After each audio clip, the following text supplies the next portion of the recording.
যাকে বলা হয় উম্মতে মুহাম্মাদের ফিরাউন, রাসূল মুহাম্মদ সাল্লাল্লাহু আলাইহি ওয়াসাল্লাম বলেছেন আমার এই উম্মতের মধ্যে ফিরাউন হচ্ছে আবু জেহেল,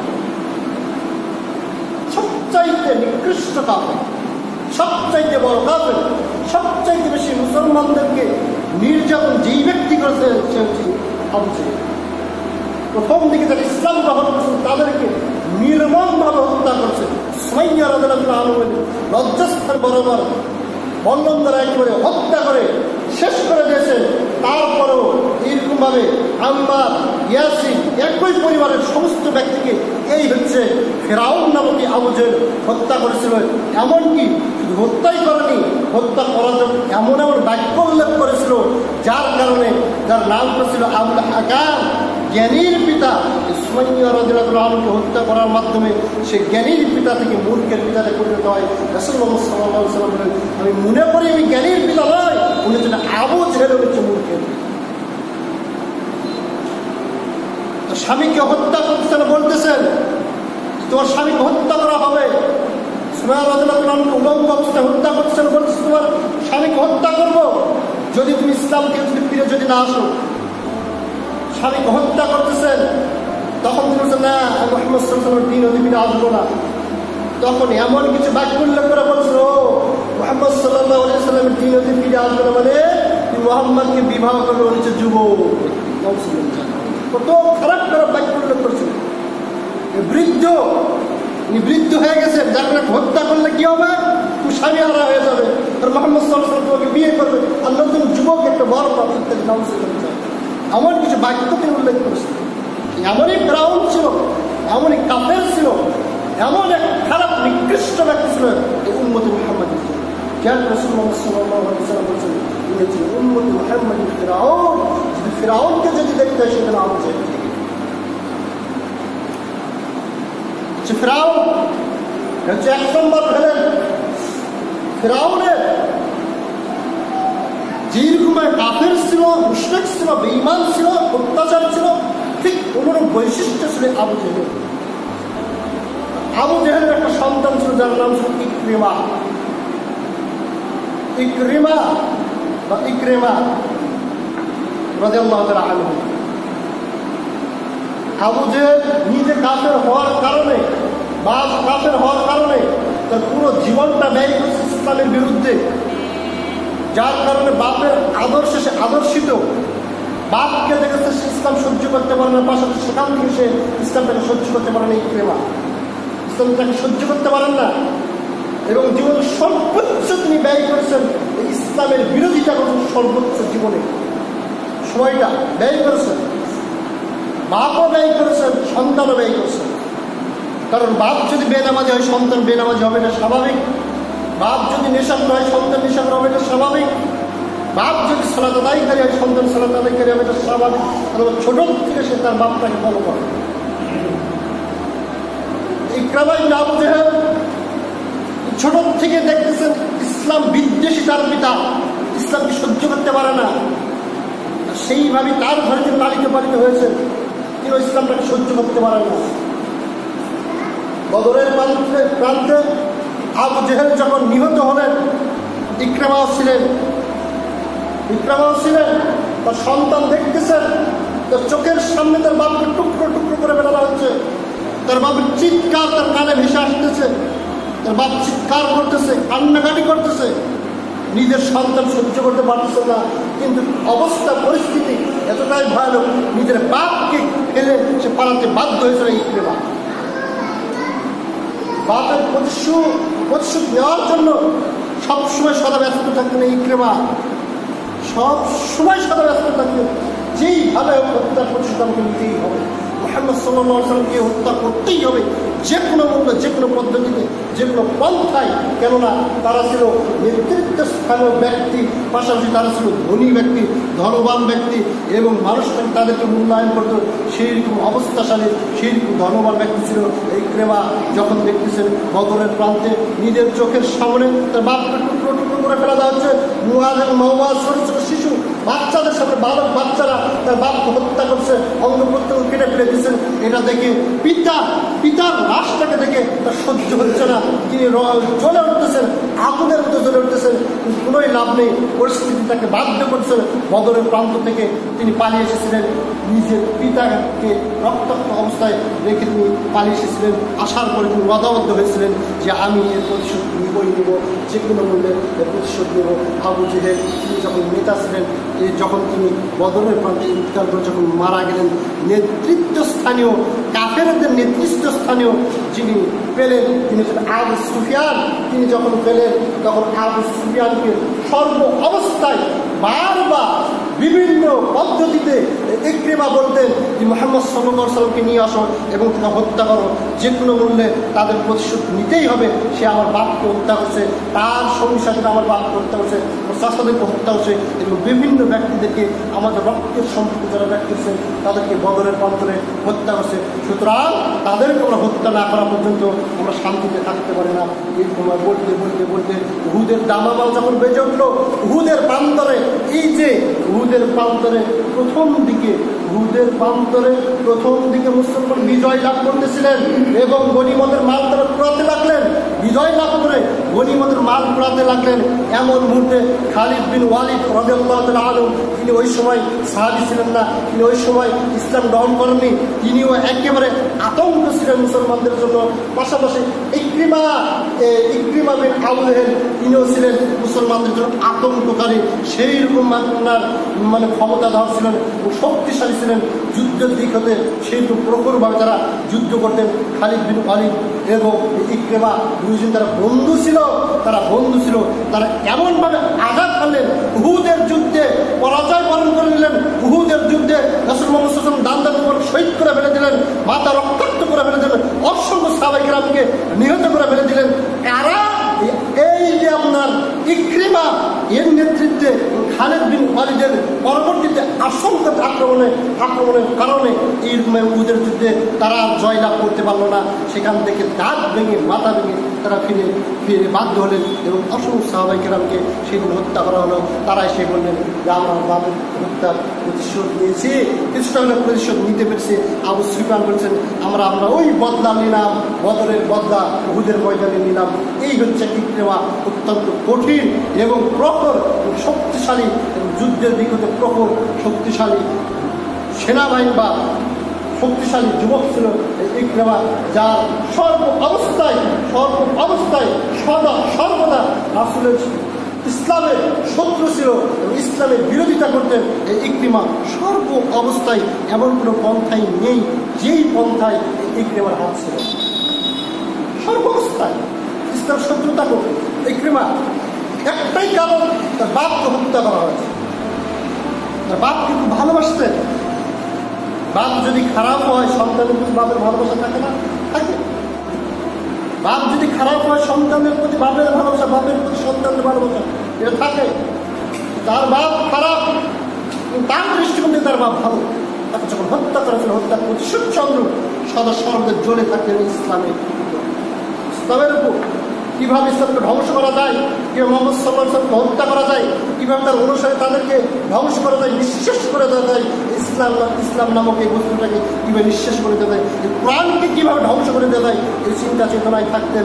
এই হচ্ছে ইকরিমা। আজকের যে আলোচনার যে বিষয়গুলো, তো ইকরিমা রাদিয়াল্লাহু আনহু, ইকরিমা ইবনে আবু জেহেল এর ইসলাম গ্রহণ এবং তার জীবনী থেকে কিছু শিক্ষা। ইকরিমা রাদিয়াল্লাহু আনহুমা তিনি এমনই একজন শত্রু ছিলেন, ইসলামের একজন ভেলেন ছিলেন। এই হচ্ছে ইকরিমা এবং তার পিতা আবু জেহেল ইসলামের সর্বোচ্চ মানের ভেলেন ছিলেন, সর্বোচ্চ মানের শত্রু ছিলেন এই ইকরিমা রাদিয়াল্লাহু তাআলা আনহুমা। এই ইকরিমা রাসূল সাল্লাল্লাহু আলাইহি ওয়াসাল্লাম যখন মক্কা বিজয় লাভ করলেন, আবু সুফিয়ান ভয়ে এসে আগেই নত সালেন্ডার রাসূল মুহাম্মদ সাল্লাল্লাহু আলাইহি ওয়াসাল্লামের কাছে। রাসূল নেতা, আবু জেহেলের পর আবু সুফিয়ান কি নেতা। মক্কা যখন বিজয় লাভ করলেন, একেবারে মুসলিমের বাহিনীর সৈন্যরা একেবারে দ্রুত চলে আসতেছেন, সকলে ভয়ে যারা কাফের রয়েছে, মুশরিক রয়েছে, বেঈমান রয়েছে, নত হয়ে রাসূল মুহাম্মদ সাল্লাল্লাহু আলাইহি ওয়াসাল্লামের সামনে হাজির হয়ে কেউ ইসলাম গ্রহণ করতেছেন, কেউ এসে ক্ষমা প্রার্থনা করছেন, কেউ এসে ক্ষমা চাচ্ছেন। অথচ ইকরামা তারপরও এমন পর্যায়েও তিনি প্রচেষ্টা চালিয়েছেন তাকে হত্যা করা উচিত। মুহাম্মদ সাল্লাল্লাহু আলাইহি ওয়াসাল্লামের বাহিনীকে হত্যা করার জন্য এই প্রথম প্রচেষ্টা চালাইছিলেন এই মক্কা বিজয়ের দিনে ইকরামা। সামান্য কিছু তার দলবল নিয়েও তাকে আঘাত করার জন্য যখন রাস্তা রাস্তায় গেছিলেন খালিদ বিন ওয়ালিদ রাদিয়াল্লাহু আনহু, ওই সময় ইসলাম গ্রহণ করেছিলেন। তারা ছিল বন্ধু। তারা কে ছিল? বন্ধু। কাফেরের আমলে বন্ধু ছিল। দেখতেছেন খালেদ তার বন্ধুটার সামনে দাঁড়িয়ে আছে। খালেদ রাদিয়াল্লাহু আনহু এমনভাবে আঘাত করলেন, খালেদের আঘাতে সহ্য না করতে পলায়ন করতে সে বাধ্য হলেন। ইকরামা পালিয়ে চলে গেলেন। রাসূল মুহাম্মদ সাল্লাল্লাহু আলাইহি ওয়াসাল্লাম এই অপরাধের কারণে, এই সমস্ত অপরাধের কারণে সাধারণ ঘোষণা দিলেন, সাধারণ ক্ষমা ঘোষণা দিলেন। সমস্ত ব্যক্তিকে ক্ষমা করে দেওয়া হবে। যারা কাবা ঘরের বিরুদ্ধে থাকবে তাদেরকে ক্ষমা করে দেওয়া হবে। এরকম যারা এরকম বাড়িতে থাকবে তাদেরকে ক্ষমা করে দেওয়া হবে। সমস্ত ক্ষমা ঘোষণা করে দিলেন। তবে কয়েকজন ব্যক্তির নাম নিয়ে বললেন, এরা যদি কাবা ঘরের গিলাফ ধরেও যদি তাকে যেখানে পাবে সেই অবস্থায়, যে অবস্থায় পাবে তাদেরকে তোমরা হত্যা করবে। যদি তারা কাবা ঘরের গিলাফ যদি ধরেও যদি তাকে এই অবস্থায় যদি পাও, সেই অবস্থায় তোমরা তাদেরকে হত্যা করো। তারই ভিতরে একজন ব্যক্তি ছিল ইকরামা। যেই অবস্থায় পাবে সেই অবস্থায় তাকে হত্যা করবে। ইকরামা ভয় পেয়ে গেলেন, মৃত্যুর ভয় পেয়ে গেলেন যে মক্কা বিজয় লাভ করেছে, আমার বাঁচার আর কোনো পথ নেই। তিনি তার স্ত্রীকে রেখে ইয়ামিনের দিকে রওনা দিলেন, পালিয়ে চলে গেলেন। তার স্ত্রী রাসূল মুহাম্মদ সাল্লাল্লাহু আলাইহি ওয়াসাল্লামের নিকট আসলেন। আরো কিছু 10 জনের মতো মহিলা রাসূল মুহাম্মদ সাল্লাল্লাহু আলাইহি ওয়াসাল্লামের নিকটে ইসলাম গ্রহণ করলেন। হিন্দা, যে হামজা রাদিয়াল্লাহু আনহু রাসূল মুহাম্মদ সাল্লাল্লাহু আলাইহি ওয়াসাল্লাম চাচা, বদরের উহুদের প্রান্তরে যখন শাহাদাত বরণ করেন, এই হিন্দা হামজা রাদিয়াল্লাহু আনহুর কলিজা চিবিয়ে খেয়েছিলেন। এতটাই রাগ দেখে, এতটাই শত্রু হামজা রাদিয়াল্লাহু আনহু ইন্তিকাল করেছেন, সেখান থেকে তার কলিজাটাকে বের করে চিবিয়ে খেয়েছেন। এতটাই রাগ। সে হিন্দা সহ ইকরামা রাদিয়াল্লাহু আনহু ইসলাম গ্রহণ করলেন।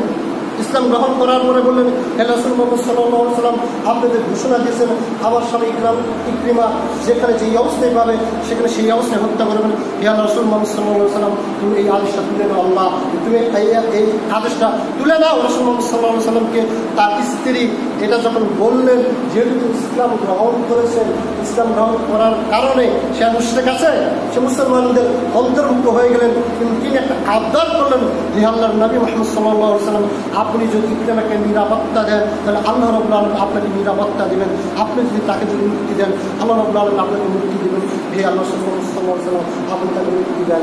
আল্লাহ সাল্লাল্লাহু আলাইহি ওয়াসাল্লাম, যাও, আমি তাকে মুক্তি দিয়ে দিলাম। আমি তাকে এই অবস্থায় তোমার এই কথা বলার কারণে আমি তাকে মুক্তি দিয়ে দিলাম। তার স্ত্রী তার স্বামীর খুঁজে বের হলেন। একজন দাসকে নিয়ে, একজন প্রতিমধ্যে তার দাস যাচ্ছেন, প্রতিমধ্যে তার দাসের ভিতর অন্তরের ভিতর ধারণা চলে আসলো তার সাথে মিলামেশার। এটা হচ্ছে তার মনিব, এটা ছিল ইকরামার স্ত্রী ছিলেন তার মনিব। দাসের ভিতর কামভাব জেগে উঠলেন এবং বললেন তার সাথে জেরা করার জন্য লিপ্ত হবেন। এই মুহূর্তে ইকরামার স্ত্রী বললেন, হ্যাঁ আমি এটা সম্ভব। কি জন্য? সেখানে যদি বলেন আমি এটা দিব না বা এটা সমস্যা, তার জোরপূর্বক সে কাজটা করতে পারে। যার কারণে সম্মতি প্রদান করে যখন তিনি লোকালয়ে চলে গেলেন, একবার লোকজনের ভিতরে চলে গেলেন, তখন তিনি বললেন, আমি হচ্ছে ইকরামার স্ত্রী, এটা হচ্ছে আমার দাস। এই দাস আমার সাথে এই আকাম করতে চায়। তাহলে লোকেরা তাকে ধরে বেঁধে ফেলে দিল, বেঁধে ফেলে তাকে রেখে দিল। ইকরামার স্ত্রী আবার চলে গেলেন তার স্বামীর উদ্দেশ্য। যে দেখতেছেন একটা মাঝি রয়েছে, মাঝির সাথে ইকরামা বসে থেকে মাঝিকে বলছেন, আমাকে এই নদী বলেন বা সাগর বলেন বা এই যে কোনো একটা পুকুর বলেন, যেটাই বলেন, এটা পার করে দিতে হবে। তো মাঝি বলছেন, তুমি যদি সত্যবাদী হও তাহলে পার করে দিবে। তখন কি সত্যবাদী হব? যে তুমি বলো আশহাদু আল্লা ইলাহা ইল্লাল্লাহ ওয়া আশহাদু আন্না মুহাম্মাদান আবদুহু ওয়া রাসূলুহু। তখন ইকরামা বলছেন, এই কারণে আজকে পালিয়ে এসেছি। তুমি যেটা বলতেছো সত্যবাদী হওয়ার জন্য, আমি এটার জন্য পালিয়ে এসে আসি, এটাতে পাঠ করবো না।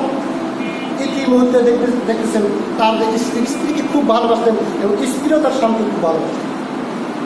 দেখতেন তার স্ত্রীর সামনে তার স্ত্রীকে পেয়ে তার স্ত্রীর নিকটে আসলেন। আসার পরে স্ত্রী বললেন, আমি রাসূল মুহাম্মদ সাল্লাল্লাহু আলাইহি ওয়াসাল্লাম এর নিকটে গিয়েছিলাম, আমি ইসলাম গ্রহণ করেছি এবং তোমার জন্য নিরাপত্তা নিয়েছি। তোমাকে মুহাম্মদ সাল্লাল্লাহু আলাইহি ওয়াসাল্লাম মাফ করে দিয়েছেন। এটা বলার সাথে সাথে তার অন্তর বিগলিত হতে শুরু করলো যে আমার কোনো জীবনে যে মুহাম্মদ সাল্লাল্লাহু আলাইহি ওয়াসাল্লামকে হত্যা করার জন্য সর্বোচ্চ চেষ্টা চালিয়েছি, এমন কোনো পদ্ধতি আমি অবলম্বন বাদ রাখেন তাকে হত্যা করার জন্য।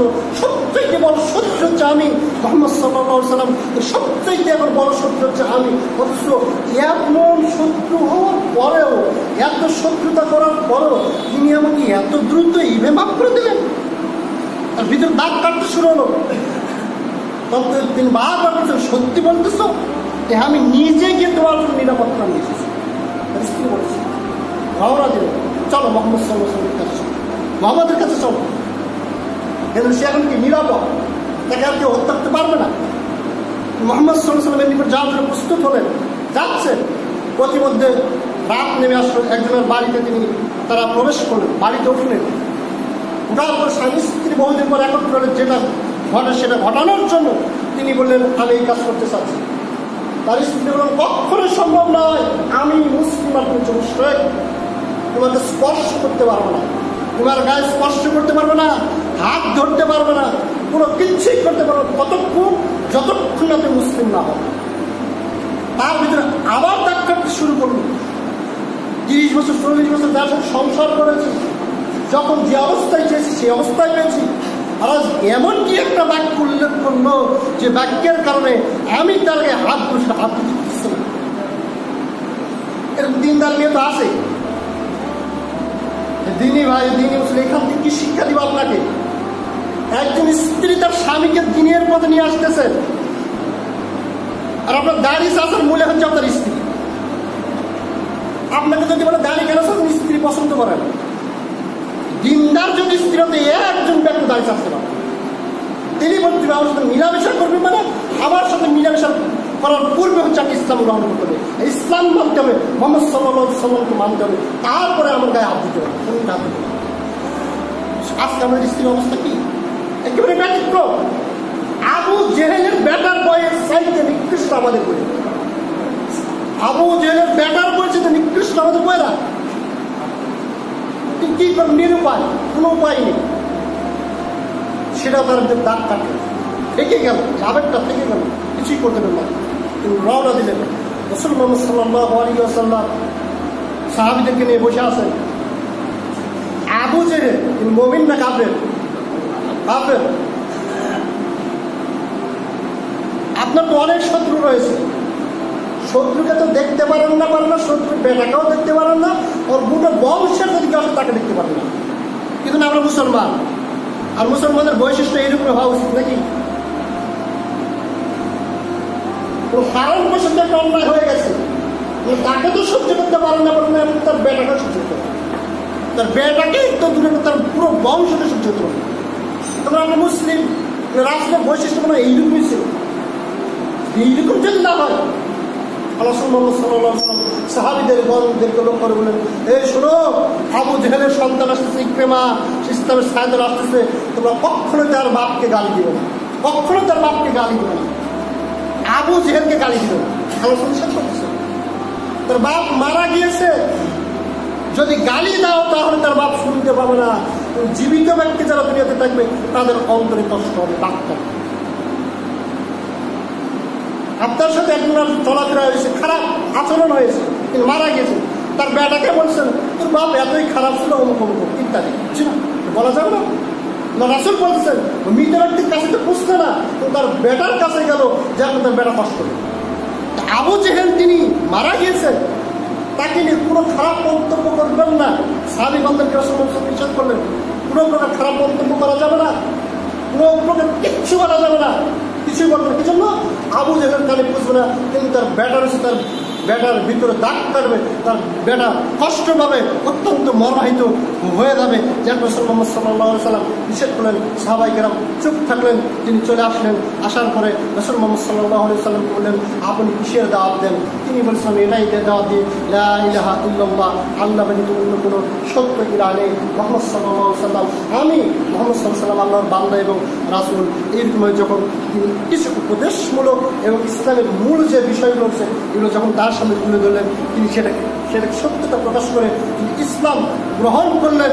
ইসলাম গ্রহণ করার পরে তিনি বললেন, হে রাসূলুল্লাহ সাল্লাল্লাহু আলাইহি ওয়াসাল্লাম, হে আল্লাহর নবী, আমি ইসলাম গ্রহণ করলাম, কিন্তু ইসলাম গ্রহণের পূর্বে আপনার সবচাইতে বড় শত্রু ছিলাম আমি, সবচাইতে বড় বিরোধিতা করেছি আমি, আল্লাহর সবচাইতে বড় বিরোধিতা করেছি আমি, এই কোরআনের সবচাইতে বিরোধিতা করেছি আমি। হে আল্লাহ সাল্লাল্লাহু আলাইহি ওয়াসাল্লাম, সবচাইতে বেশি আপনার দুর্নাম, আপনার মানহানি, আপনার মান সম্মান নষ্ট করেছি আমি। সুতরাং হে রাসূলুল্লাহ সাল্লাল্লাহু আলাইহি ওয়াসাল্লাম, আপনি আল্লাহর দুটো হাত তুলে আল্লাহ একটু বলেন না, আল্লাহ যেন আমার এই সমস্ত গুনাহ যেন মাফ করে দেয়। আল্লাহ যেন আপনার সাথে রিলেটেড যত অন্যায় করেছি, যত গুনাহ করেছি, যত মানহানি করেছি, তিনি ভয় পাচ্ছেন আমি আল্লাহর নিকট কিভাবে চাইবো আর আল্লাহ কিভাবে আমাকে মাফ করবেন। কিন্তু তার বান্দা মুহাম্মদ সাল্লাল্লাহু আলাইহি ওয়াসাল্লাম তার মাধ্যমে যদি আমার পাপটাকে মিটিয়ে যদি নিতে যদি পারা যায়, যার কারণে তিনি আল্লাহ রাসূল মুহাম্মদ সাল্লাল্লাহু আলাইহি ওয়াসাল্লাম এর নিকট বললেন, হে আল্লাহর নবী, আপনি আল্লাহর নিকট হাত তুলে বলুন না, আল্লাহ যেন আমার এই সমস্ত গুনাহ মাফ করে দেন।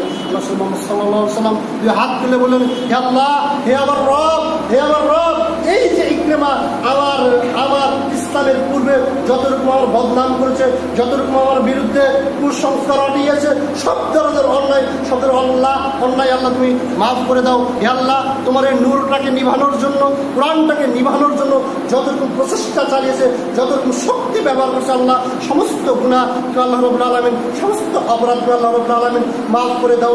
এইরকম দোয়া করতেছেন আর ইকরামা রাদিয়াল্লাহু তাআলা উৎফুল্লিত হচ্ছেন, তিনি তার মুখে হাসির ছায়া দেখতেছেন। রাসূলুল্লাহ সাল্লাল্লাহু আলাইহি ওয়াসাল্লাম তার জন্য দোয়া করছেন। আর রাসূলুল্লাহ সাল্লাল্লাহু আলাইহি ওয়াসাল্লামের দোয়া যখন শেষ হলেন, তখন ইকরামা রাদিয়াল্লাহু তাআলা বললেন, আল্লাহর কসম করে বলতেছি, আমি আল্লাহর কসম করে বলতেছি, হে রাসূলুল্লাহ সাল্লাল্লাহু আলাইহি ওয়াসাল্লাম, আমি তোমার বিরুদ্ধে, ইসলামের বিরুদ্ধে যে পরিমাণ শক্তি ব্যয় করেছি, ইসলামের বিরুদ্ধে যে পরিমাণ শক্তি ব্যয় করেছি, বাকি যতদিন বেঁচে থাকবো ততদিন দ্বিগুণ পরিমাণ ইসলামের পক্ষে এই শক্তিটাকে ব্যয় করবো।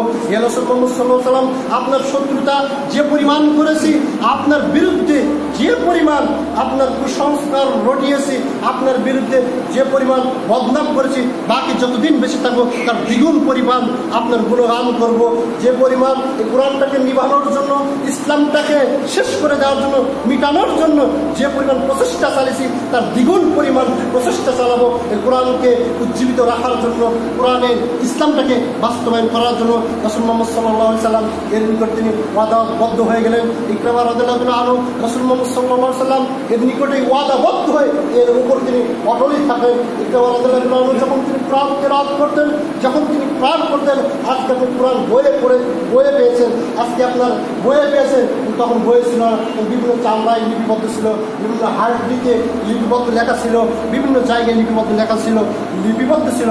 তখন তিনি মনে করেন একটা চামড়াতে কোরআন লেখা রয়েছে, ওই চামড়াটা এই মুখের উপর রাখতেন, মুখের উপর রেখে তিনি বলতেন, এটা হচ্ছে রবের কালাম, এটা হচ্ছে রবের ভাষা, এই বলে তিনি অশ্রু প্রবাহিত করতেন, কাঁদতেন, কাঁদতেন, এই করে দাঁড়িয়ে মন ভিজে জমিনে পড়তেন আর বলতেন, এটা হচ্ছে রবের কালাম, এটা রবের পক্ষ থেকে, এর বিরোধিতা আমি সারা জীবন করেছি, একে নষ্ট করার জন্য, ধ্বংস করার জন্য পুরো জীবনটা ব্যয় করছে আল্লাহ। এটা সেই রবের কালাম, সেই রবের বাক্য।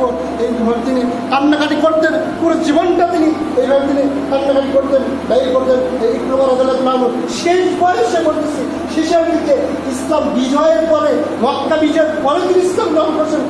কি তার মায়া, কি তার ভালোবাসা, ওই কোরআনের প্রতি কি তার টান, তিনি মাসাফে পেতেন, ওটা চামড়াতে যদি পেতেন, চামড়াটা মুখের উপরে ওটা পাক করতেন আর এইভাবে অশ্রু প্রবাহিত করতেন। ইকরামা রাদিয়াল্লাহু তাআলা আনহুমা তিনি একটা চামড়াতে কোরআনের আয়াত পেলে মুখের উপর রেখে কেঁদে কেঁদে আল্লাহর ভিতর বলতেন, এটা হচ্ছে কালাম, আল্লাহর বাক্য।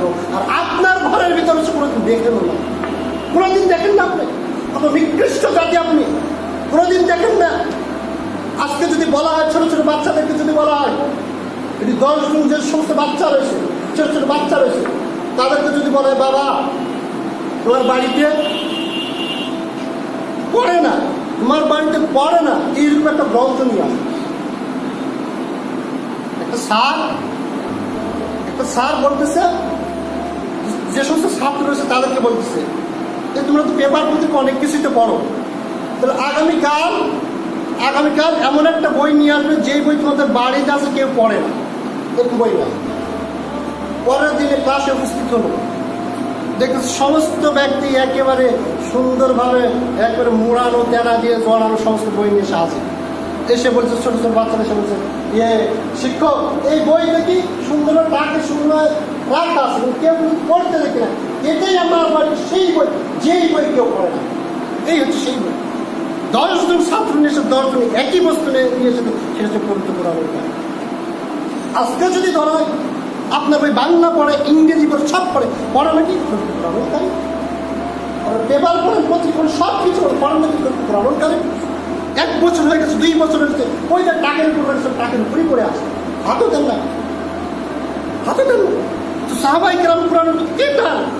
একটা চামড়ার উপর যদি একটা আয়াত যদি সে আয়াত মুখের উপরে পাঠ করছে না, বলছে এটা কালামুল্লাহ, এটা আল্লাহর কালাম, এটা আল্লাহর ভাষা, এটা আল্লাহর ভাষা, সে আল্লাহর ব্যাখ্যা আপনার বাড়িতে আসে, পড়েন কি ইমান আপনার? শেষ বয়সের ইমান, ইমান ইকরিমা রাদিয়াল্লাহু আনহু। আর আপনার জন্ম থেকে মুসলমান ইমানদার, জন্ম থেকে মুসলমান ইমানদার। ইকরিমা রাদিয়াল্লাহু আনহু এইভাবে কান্নাকাটি করতেন, তিনি তাহাজ্জুদের সালাত আদায় করতেন, নফল সালাত বেশি বেশি আদায় করতেন, তার জিকির আজকাল বেশি বেশি করতেন, কেননা তার পুরো জীবনটা ব্যয় করেছেন ইসলামের বিরুদ্ধে। এখন সময় পেয়েছেন, সময় তো আর বেশি নাই, অল্প সময়। তারপরে যতটা যুদ্ধ অভিযান হয়েছে, প্রত্যেকটা যুদ্ধে ইকরামা রাদিয়াল্লাহু আনহু সামনের কাতারে থাকতেন। খালিদ বিন ওয়ালিদ রাদিয়াল্লাহু আনহু নেতৃত্বে যে যুদ্ধ হয়েছিল সেটা হচ্ছে উমর রাদিয়াল্লাহু আনহু, তার ইন্তিকালের কথা বলছি, উমর রাদিয়াল্লাহু আনহু এর জামানায় ইয়ারমুকের যুদ্ধ হয়েছিলেন। সেই ইয়ারমুকের যুদ্ধের নেতা ছিলেন খালিদ বিন ওয়ালিদ, ইকরিমার বন্ধু, ইকরিমার বন্ধু খালিদ বিন ওয়ালিদ রাদিয়াল্লাহু আনহু ইকরিমাকে খুবই ভালোবাসতেন। তো সে বাল্যকালের বন্ধু, কাফেরের আমলের বন্ধু, এখন সে মুসলমান, এখন সে মুসলমান। খালিদ রাদিয়াল্লাহু আনহুর নেতৃত্বে ইয়ারমুকের যুদ্ধ হয়। এই যুদ্ধে মুসলমানদের সংখ্যা 36 থেকে 40 হাজারের ভিতরে, বা 40,000। আর রোমানদের সৈন্য সংখ্যা ছিল 2,40,000। হিসাব করেন মুসলমানদের সংখ্যা কত? 40,000। রোমানদের সংখ্যা 2,40,000। সম্ভব?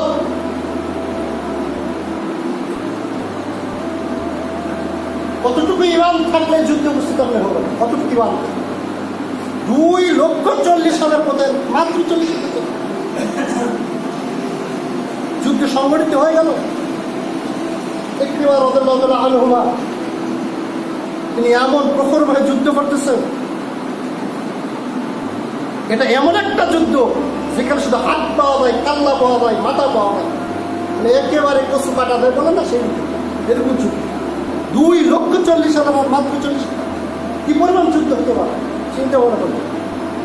এই যুদ্ধে ইকরিমা রাদিয়াল্লাহু আনহু প্রখর গতিতে যুদ্ধ করতেছেন, কাফেরকে হত্যা করে ফেলে দিচ্ছেন, শেষ করে ফেলে দিতেছেন, এমন ভাবে ভিতরে ঢুকে চলে যাচ্ছেন। খালিদ বিন ওয়ালিদ রাদিয়াল্লাহু আনহু জানতে পারলেন ইকরিমা রাদিয়াল্লাহু আনহু তিনি জীবনের রক্ষা না করে এখানে ভিতরে গিয়ে তিনি যুদ্ধ চালিয়ে যেতেছেন। খালিদ বিন ওয়ালিদ রাদিয়াল্লাহু আনহু ছুটে চলে আসলেন, কেননা তিনি হচ্ছেন কমান্ডার, তিনি হচ্ছেন সেনাপতি। তিনি চলে আসলেন, আসার পরে বললেন, ইকরিমা তুমি বাইরে চলে আসো। ইকরিমা তুমি যদি মারা যাও তাহলে মুসলমানের একটা বড় আঘাত সৃষ্টি হবে, ফতের কারণ হবে। তুমি হচ্ছে শিরকুল যোদ্ধা, তুমি যদি মারা যাও তাহলে মুসলমানদের ফতের কারণ হবে। ইকরিমা রাদিয়াল্লাহু আনহু তখন বলেছিলেন, বাক্য উল্লেখ করেছিলেন, তিনি বলেছিলেন, হে খালিদ তুমি রাসূলের যুগ পেয়েছো, রাসূলের সাথে যুদ্ধ করেছো, তুমি যখন রাসূলের সাথে যুদ্ধ করেছো তখন আমি তোমার বিরোধী পক্ষ ছিলাম, অর্থাৎ তুমি ছিলেন ইসলাম বিজয়ের পক্ষে আর আমি ছিলাম ইসলামের বিপক্ষে ছিলাম। তুমি রাসূলের সাথে যুদ্ধ করেছো, আমি রাসূলের বিরুদ্ধে যুদ্ধ করেছি। তুমি সেই সাহাবী আর আমি সেই সাহাবী নয়, আমি রাসূলের সাথে যুদ্ধ করতে পারি। আমি সারা জীবন রাসূলের বিরোধিতাই করে গিয়েছি। সে যে একটা যুদ্ধ বানিয়ে রাসূলের সাথে সাল্লাল্লাহু আলাইহি ওয়াসাল্লাম এর সাথে যুদ্ধ করো, পুরোটা যুদ্ধই পাইনি, তুমি তো পেয়েছো। সুতরাং আজকে প্রতিদানের সুযোগ আমি পেয়েছি, আজকে পাশ্চিত্যের সুযোগ পেয়েছি, আমি এই পাশ্চিত্য আমি করে নিব আজকে। এই কথা বলে ইকরিমা রাদিয়াল্লাহু আনহু তিনি বললেন, এই তোমাদের ভিতরে এমন কেউ কি নাই যে মৃত্যুর জন্য আমার হাতে বায়াত গ্রহণ করবে? মৃত্যুর জন্য, যুদ্ধের জন্য নয়, শাহাদাতের জন্য নয়। তিনি বলছেন মৃত্যুর জন্য আমার হাতকে বায়াত গ্রহণ করবে।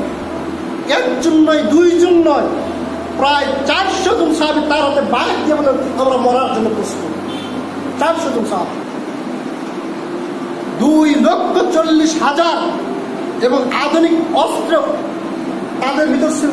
রোয়ানদের ভিতরে আধুনিক যে অস্ত্র ব্যবহার করা যায় এগুলো তাদের ভিতর ছিল। আর তাদের সামনে কিছু ছিল, সেই কিছু ছিল, তীর, কিছু বল্লম, এগুলো সব কিছু ছিল। এই যে 400 জন সাহাবী তার হাতে হাত রেখে মৃত্যুর পরোয়ানা না করে মৃত্যুর জন্য প্রস্তুত, তারা একবারে ভিতরে ঢুকে গেল।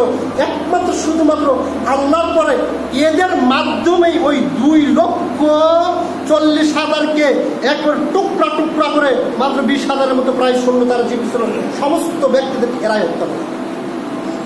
এত কঠোরভাবে তারা পরিচালনা করছে, যুদ্ধ পরিচালনা করছে। অথবা এই মুহূর্তে সমস্ত যুদ্ধ যখন শেষ হয়ে গেল, তারা যখন জয়লাভ করলো, এমন মুহূর্তে 3 জন ব্যক্তি রক্তাক্ত অবস্থায়, ক্ষত বিক্ষত অবস্থায়, মৃত্যু যায় অবস্থায় পড়ে রয়েছে। কয়জন ব্যক্তি? 3 জন ব্যক্তি। খালিদ বিন ওয়ালিদ রাদিয়াল্লাহু আনহু খুঁজতেছেন ইকরিমা কোথায়, তার বন্ধু কোথায়। খুঁজতে দেখতেছেন ওই যে অমুক জায়গায় পড়ে আছে। সঙ্গে সঙ্গে তুলে নিলেন, মাথায় পুরুর উপর রাখলেন। এমন মুহূর্তে হুযায়ফা রাদিয়াল্লাহু আনহু তার সাথে সামান্য কিছু পানি ছিল। সকলে পানি করতেছেন। ওই যে 3 জন ব্যক্তি, তিনি খুঁজতেছেন তার চাচাতো ভাইকে। হুযায়ফা রাদিয়াল্লাহু আনহু খুঁজতেছেন তার চাচাতো ভাই। দেখতেছেন অমুক জায়গায় তার চাচাতো ভাই পড়ে আছে। চলে গেল কত বিক্ষত, প্রাণ যায় অবস্থা। তিনি কথা পর্যন্ত বলতে পারতেছেন না তার চাচাতো। মুখ দিয়ে কথা বের করবে এই পরিবেশ।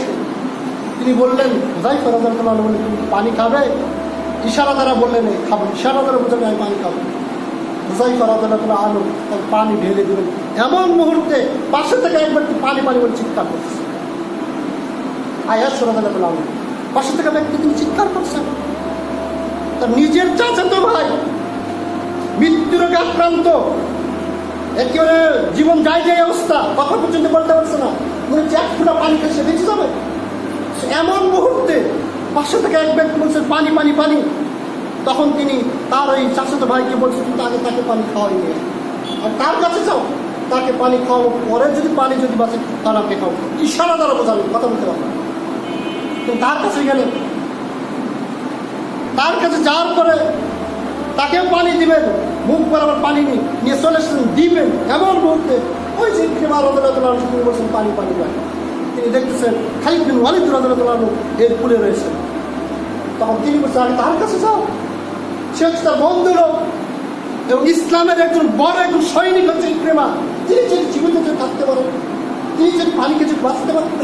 হুযায়ফা রাদিয়াল্লাহু আনহু চলে গেলেন তার সামনে, তার সাথে যেতে ইকরিমা রাদিয়াল্লাহু আনহু এই দুনিয়া থেকে শাহাদাত বরণ করলেন। তিনি ইন্তিকাল করলেন, মারা গেলেন। হুযায়ফা রাদিয়াল্লাহু আনহু তিনি ছুটে চলে আসলেন দ্বিতীয় ব্যক্তির কাছে। দ্বিতীয় ব্যক্তি তো মারাই গেলেন পানির অভাবে, তিনি পানি খেতেই পারলেন না। দ্বিতীয় ব্যক্তির কাছে এসে দেখতেছেন তিনি ওই দুনিয়া থেকে বিদায় নিলেন। প্রথম ব্যক্তির চাচাতো ভাই ছিলেন, তার কাছে এসে দেখতেছেন তিনি ওই দুনিয়া থেকে বিদায় নিলেন। 3 জন ব্যক্তি মারা গেলেন সামান্য কিছু পানি নিজে না খেয়ে, অন্যকে দেখার জন্য, অন্যকে খাওয়ানোর জন্য, অন্যকে বাঁচানোর জন্য নিজের জীবনটা পর্যন্ত বিলিয়ে দিলেন। এক মুসলমান অপর মুসলমানকে এইভাবে মূল্যায়ন করতে হবে। এক মুসলমান অপর মুসলমানকে এইভাবে মূল্যায়ন করতে হবে। নিজের জীবনের চাইতে বেশি ভালোবাসতে হবে অন্য মুসলমানকে, নিজের জীবনের চাইতে বেশি ভালোবাসতে হবে অন্য মুমিন বান্দাদেরকে। এখান থেকে ইসলাম থেকে কি শিক্ষা দিব, কি শিক্ষা দিব আপনাকে? আপনি তো এত বড়ই মুমিন বান্দা হয়েছেন, এত বড়ই মুসলিম হয়ে গেছেন, আপনার এগুলো দরকার হয় না, দরকারই হয় না। নিজের বাড়িতে পিস ভর্তি হলে যথেষ্ট, অন্য কে না খেয়েছে সেদিকে দেখার কোনো দরকার নেই। নিজের ব্যাংক ব্যালেন্স তৈরি করতে পারলে যথেষ্ট। ইসলাম এটা শিক্ষা দেয় না। শাহাদাত বরণ করলেন। অতবার ইকরিমা রাদিয়াল্লাহু আনহু শেষে একটা বাক্য বলেছিলেন, উমর রাদিয়াল্লাহু আনহু মাঝে বলতেন, ইকরিমা রাদিয়াল্লাহু আনহুমা তিনি মৃত্যুর ভয়ের কারণে ইসলাম গ্রহণ করেছেন। ওই যে মৃত্যু ভয়ে পালিয়ে চলে গেলেন, তাকে ঘোষণা দিলেন যেখানে যে অবস্থায় পাবে সেখানে সেই অবস্থাটা ঘুরতে হবে। যার পর উমর রাদিয়াল্লাহু আনহু মাঝে বলতেন, ইকরিমা রাদিয়াল্লাহু আনহুর ঈমানটা হলো মৃত্যু ভয় ঈমান। তখন ইকরিমা রাদিয়াল্লাহু আনহু আফসোস করতেছেন আর কাঁদতেছেন আর বলতেছেন, হে খালিদ বিন ওয়ালিদ, তুমি ওই উমর রাদিয়াল্লাহু আনহুকে গিয়ে বলে দেখো আমি মৃত্যু বা ইসলাম গ্রহণ করিনি, আমি ঈমানের স্বার্থে পুরো জীবনটাই দিয়ে দিয়েছি। যাতে সে জানতে পারে, উমর রাদিয়াল্লাহু আনহু জানতে পারে যে আমি ইমানের জন্য নিজের জীবনটা পর্যন্ত দিয়ে দিয়েছে, যাতে আমার জন্য দোয়া সে করতে হয়। তো পরিবার মিস করে আল্লাহ রাব্বুল আলামিন আমাদেরকে এই সমস্ত শিক্ষা থেকে শিক্ষা গ্রহণ করার তৌফিক দান করুন। আল্লাহ আমিন।